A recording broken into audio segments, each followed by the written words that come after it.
Hi, everyone. Welcome to HFS Unfiltered. Today, I'm especially delighted because we'll be talking about how our vision of services as software is coming to life with a couple of very, very interesting gentlemen who I'll introduce you in a bit. But, HFS coined this term services as software in 2024. And our idea was actually very simple. Our idea was with agentic AI, with generative AI coming into the picture, we will start to see services that almost behave like platform, uh, services that almost behave like software. These will be, platform led, outcome based, and no longer, slaves to the headcount uh, model that we've been running services for 2, 3 decades now. And honestly, Quinnox, when I met Amit, who I'm going to introduce very shortly, was one of the first firms to take that thesis and bring it to life. And now Quinnox is a part of something even bigger with Everforth. So to talk about services as software, what it means for our services industry, and what this acquisition and rebrand is all about, I've got the two perfect people, Amit, who's the CEO of Quinnox, and Shiv, who's the president of Everforth. So, Amit and Shiv, thank you for being here. Uh, my first question to you is, Amit, is we've been tracking this services as software shift very closely, and you and Quinnox have been drawn to it. What Tell us a little bit about what drew you to this whole services as software thesis and how it shapes the way that you're thinking about your business. Sure. Thanks, Saurabh. Um, so I think, as you correctly said, I'm one of the founding members of Quinnox. We've been at it for 25 years, and you know, I think the answer to your question lies in the space in which we've been operating for 25 years. We're a mid-sized company. We were no longer, but we are now a large mid-sized company, and I'll let Shiv talk about that, how we are retaining that DNA. But having built that company, having enterprise clients, doing complex work, put us 99% of the times with a head-on collision with a David and Goliath. So our entire life for 25 years, when you succeed in that space, you can't be doing the same things that the tier ones are doing. You are it's a recipe for disaster. So as a company, we've always tried to think about how is it that we do things differently. And about 8, 9 years ago, we ourselves started thinking about, and I've been asking this question, that how will our services be consumed in the future? And this question was in 2009, 10, 11. We started asking, and we got serious about it. And it occurred that the consumption will change. And I didn't know the answer. We didn't know the answer, but we knew that the same way, if you look at the outsourcing business, it has matured over the years, and it just changes a change. So the next area of maturity was, it would no longer be people centric. It would need to be AI enabled. It would need to be consumption based. It would need to be platform enabled. Just how exactly it would come together, I don't think we all knew, but we have been committed to taking the people equation down to a minimum, as little as possible, and using platforms and automation and AI and cloud. So that's the only way we knew how to be ready for not only tier ones who would probably put a lot of money into this, and they are, but also to be differentiated. And that's how we got serious about platform as delivering services through platforms, as you coined the word service, through a platform, through services as a service. And when we came together, I think the spontaneous combustion about you getting it and us already having living it, I think gave rise to this conversation. And I think what has happened also is, with the coming together with Everforth, I call Everforth Quinnox at scale. That's the way I think about it. Is Quinnox at scale is Everforth. We didn't, as you remember, we didn't have the scale, right? We didn't have the market credibility. Yet we were doing some pretty nifty work. And now what with Everforth and Shiv's vision of taking Everforth to that space of the undefined service integration company that today is still figuring itself out. We can be that company of the future. And I think that, and I'll just say one more comment about service as a software. In the 12 months that we've been talking, 12, 13, 14, 15 months, I've been reflecting on the services software is a given anymore. Now customers are looking for embedded and permeated AI into that. Okay, so that also is now a given. Okay, now the embedded cost of AI also they want it to be inserted because they don't want to deal with that uncertainty. And they also realize customers that the AI is going to is going to change. So they also want the partner to bring the vision that how will AI change, and will your services solution MSP outlive the change in AI technology. So they also want that as well. So I think the winner of the future is going to be the company that delivers services software, highly AI enabled, but take the uncertainty away for customers of the hidden cost of AI and the hidden cost of uncertainty that the models will change. So I think we believe that we are really, really ready for Everforth to deliver that promise. So I'll just take a pause and see how you want to take it, and have Shiv maybe reflect on something that may be outside of what I'm asking. Yeah. Yeah, I definitely want to hear Shiv's perspective, Amit and Shiv. I'm assuming this acquisition wasn't some random bet. Knowing you a little bit, you definitely saw something very specific here. So tell us what you really saw in Quinox and what's your vision for this combined entity. Look, I think when I came on board about a year and 3 months ago, um, you know, when you looked at Everforth and what we are as a company, there was the big question about what is this professional services company of the future actually going to look like? What does it mean to be a professional services company of the future in this world of day and in this day of AI? And all of us at Everforth believed we have an opportunity to create a company that was somewhat unencumbered by the legacy of the past.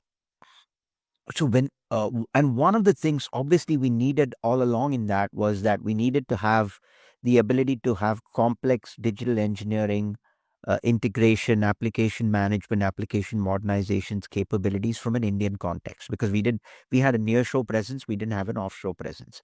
But what we also didn't want is an organization that was generating a certain amount of revenue with, you know 50,000 people, because then you're again uh, saddled with the past.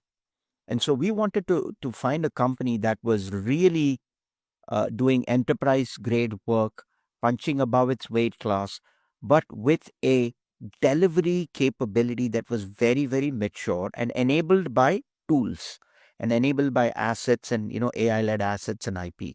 So we looked at a number of different organizations, right? But many of them didn't pass muster. For us, it wasn't about the size, it was about the innate DNA of the organization, the ability to do complex work, the ability to have complex delivery processes, mature delivery processes, and a forward-looking mindset of embracing AI and tools in how work gets delivered, right?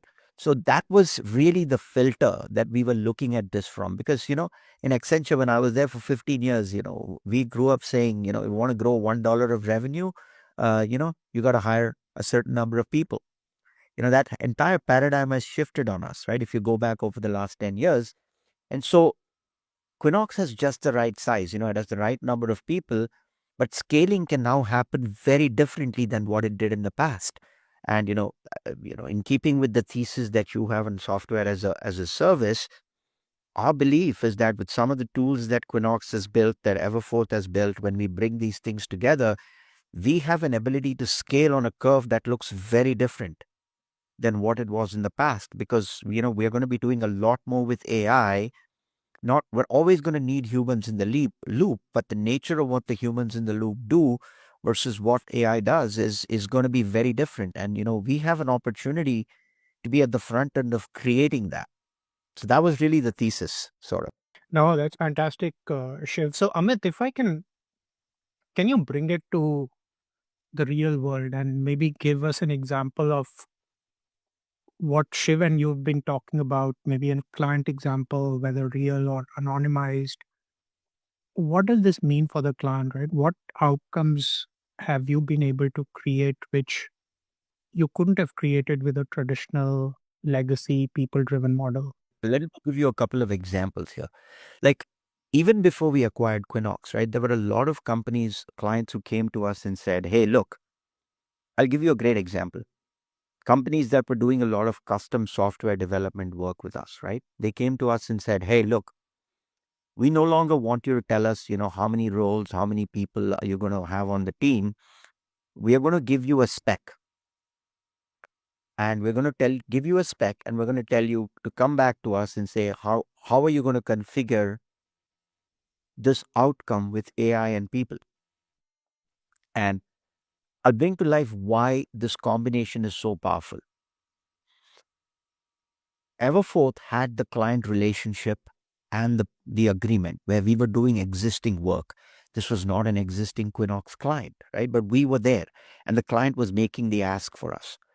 We were able to respond with something that is extremely powerful with AI, and think about almost reducing the size of those teams by 60 to 65%, right, in the way we brought these things together. So e- Everforth had the client relationship, so the ability to actually get the ask of this nature.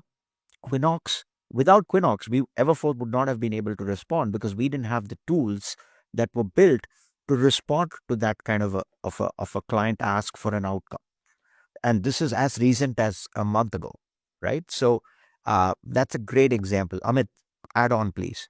Yeah, I think sort of one of the things interesting shift in conversations that we began to have with our customers, and I would say about 18 or 24 months ago, when we really said, okay, this is where we want to go. And the first place to go was to kind of take over some run work that was being done by, let's say, the tier ones, and the customer was unhappy for a variety of reasons, and the reasons could be too large, not enough focus, not enough transparency, and so on and so forth. And when we did the initial set of like solutioning with them and engaged with them, the question kept coming, yes, but how they wanted to obviously they wanted the same amount of cost basis that they were doing.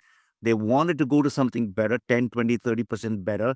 They wanted to not spend money on transition costs. They wanted all of that. And initially our articulation was, it's a similar, we'll optimize the pyramid, we'll give 5%, da, da, da, da. And then when we started really articulating, there was a call that we had with the head of applications for a very, very large insurance company.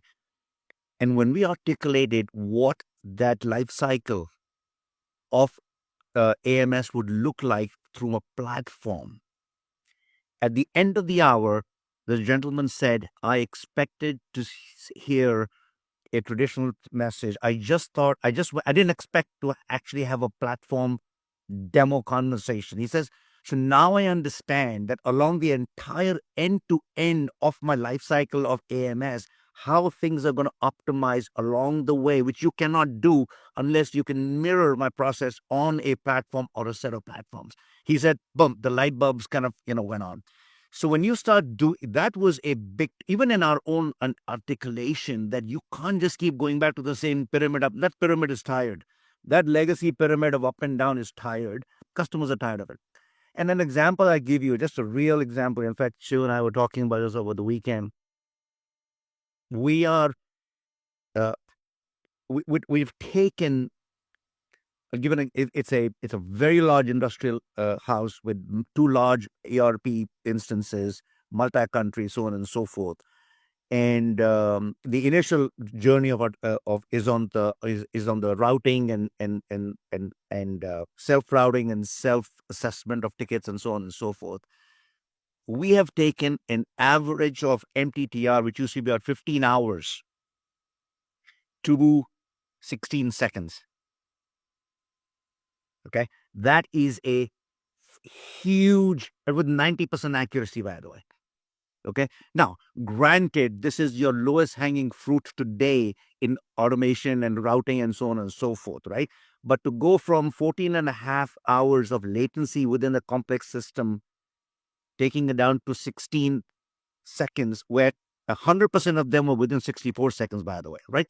That's a game changer. Now, as you go into more of the complex task of AMS, Some of these will be lesser. Some of them might not be, 95% improvement. Some might be 60%. But you can't do that unless you have an orientation. So that's a real life example. It's a real proof point. And we were talking about over the weekend. So that's where I think the possibility is. I think the the the the game is that now I'll just make one point here to kind of go back and see what Shiv wants to say about this. That the conversation around automation and the benefits of this is a two-way street. The client and the service providers have to use our trust with them, our track record with them, and our tenure with them. And I use these three words very because on this journey there is it's a journey of trust in AI. Without trust, you are not going down the AI because it is undeterministic. So we have to go in and learn and improve, and that is the biggest hurdle in this journey. Is that are we going to be engaging with those customers on the journey of collaboration using trust, tenure, and a track record?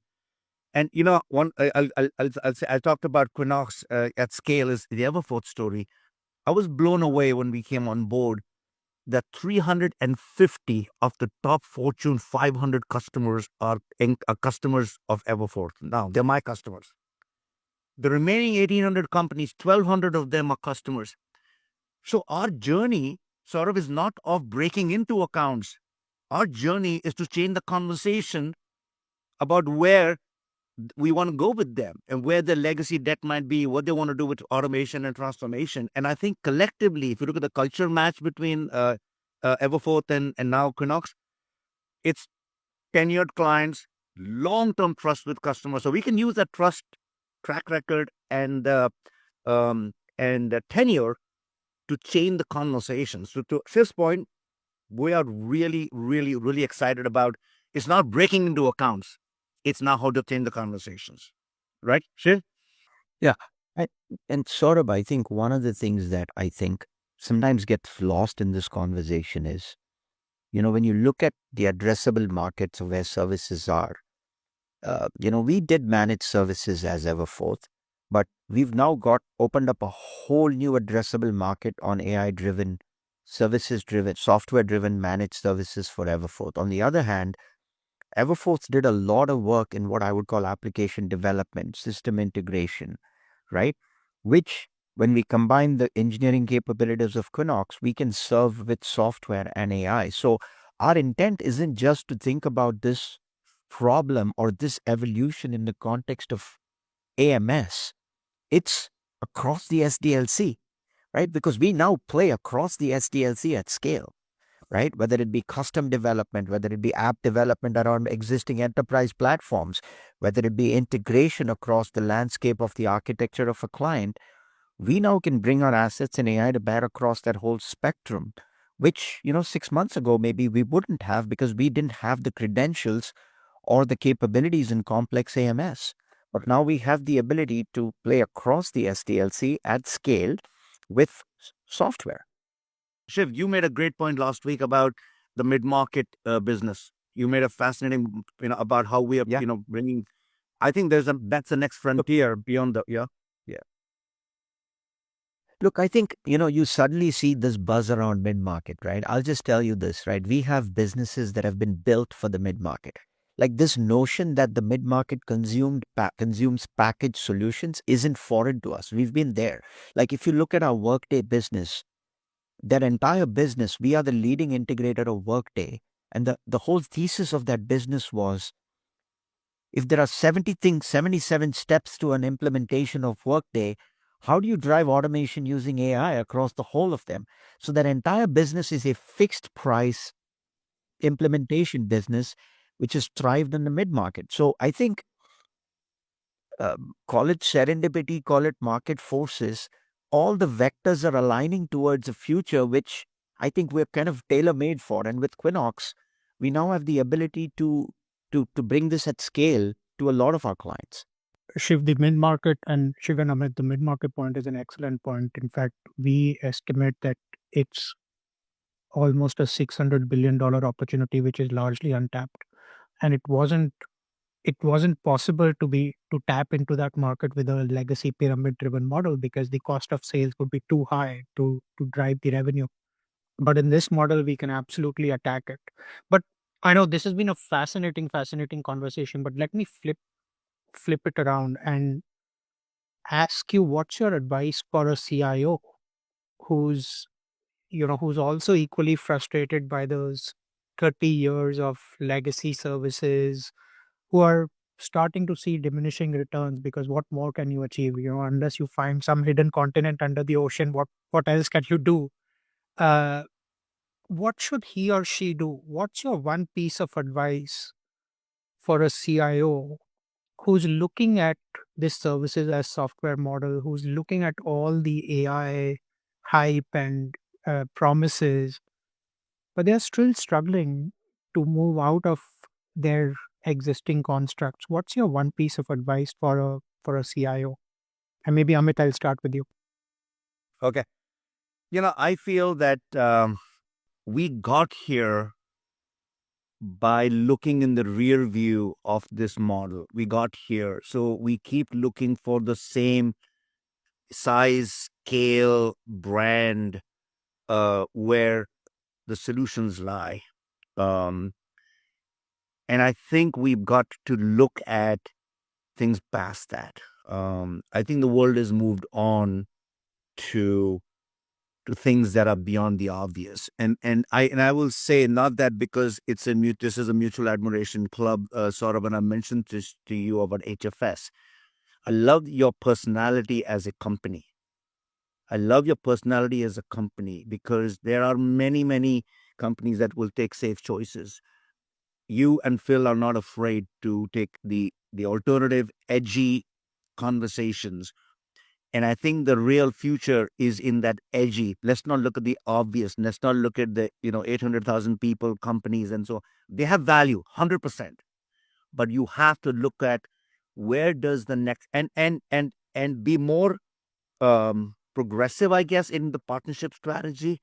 And I think the and lastly, I would say that if your selection and your partnership model allows for proof points along the way, show what you have, and then earn your business. If your sourcing vendor management approach is built around that, you will open the doors for companies to come in, show you what's possible beyond the obvious, right? So that would be my a few pieces of advice. Shiv?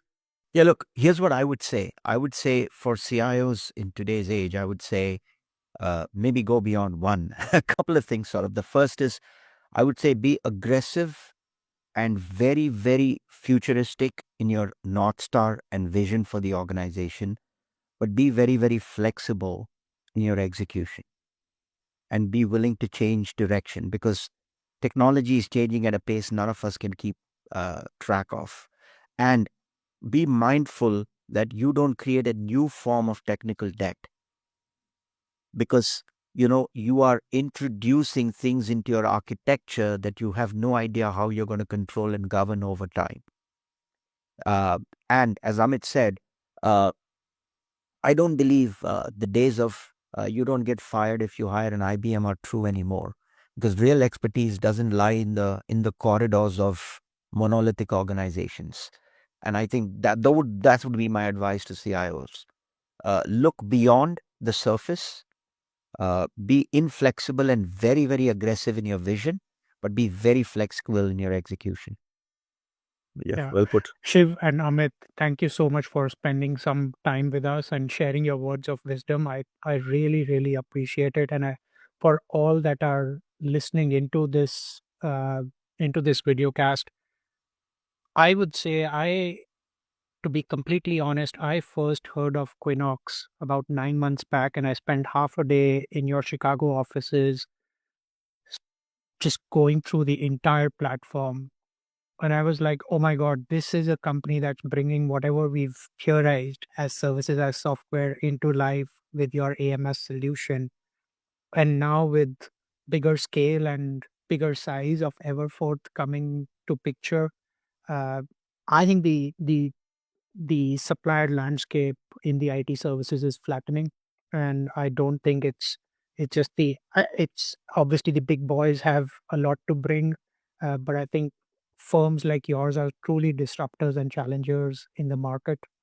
And I think we should give all of us, a shot in the arm, a shot to make things successful. But as you rightly mentioned, I don't think we can keep looking at the past and assume the future will be bright. But on that note, thank you so much again for spending some time.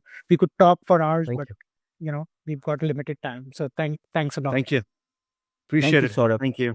Thanks. Bye bye.